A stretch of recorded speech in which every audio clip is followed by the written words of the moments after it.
Hey guys, thought I'd make this video outside today since it's such a nice day out. But here's a food for thought right here. What makes a good fighter? I know there's a lot of different opinions on this one, but this is just mine, take it as is.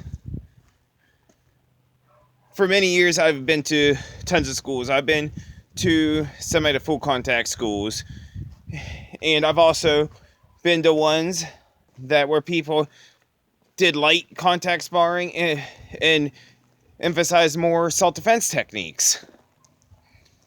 So what is my take on it? What have I noticed that makes good fighters? A purpose of a self-defense technique is not really how you're going to defend yourself in the real world. The purpose of it, to me, is that when you do practice a self-defense technique, you're practicing a combination. You're teaching your student how to use certain moves together. And the same thing goes for katas. Yes, they're a little bit longer. Usually a self-defense technique is 5 techniques or less, where a kata is moving in different directions, and the form is actually lasts about a good 60 moves, depending how advanced the technique of the kata is. So, what I tell my students is, take what you learn from the kata, the different type combinations, and also the self-defense technique, and use it in the ring.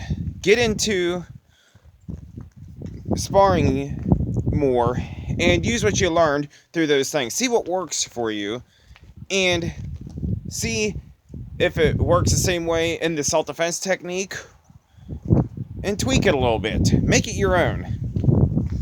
Because if you're trying to use it in sparring and it's not working out because you're moving too slow or you didn't strike fast enough, your opponent will let you know if it's going to work or not.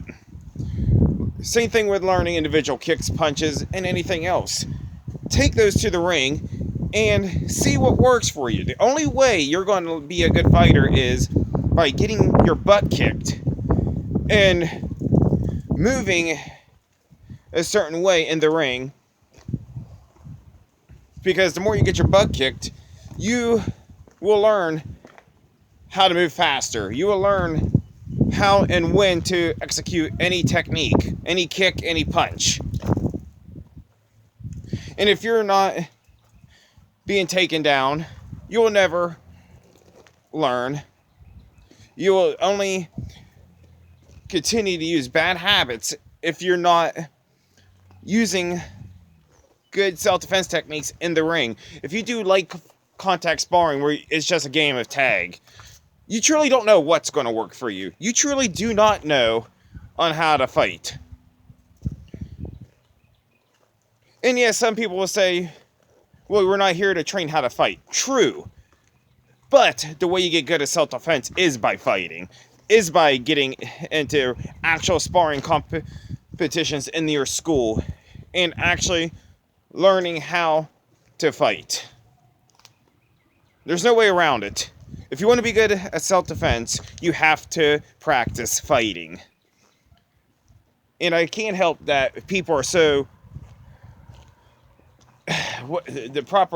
don't know how to properly say this, but basically people today, especially some parents, don't want their kids to fight, which I get. I don't want my kids to fight either. But I do want them to know how to defend. And if you get them in a controlled environment where it's safe to actually spar with the proper equipment and the proper techniques, you could turn it to a safe environment for them where they are able to train right. And you know what? It's good for people to actually feel a kick sometimes. Not to the point where it's going to cause permanent damage, but to the point where it will shock you enough to like, oh, that's not going to work. Oh, I need to do this better. If you have any questions, leave them in the description bar. Help me to talk about new videos at this, what I could put on this channel. And also too, if you have asked me a self-defense question, please leave in the description bar as well. If you like this video, please hit the like and the subscribe button, and I'll be back at you with another video soon. Thanks, guys.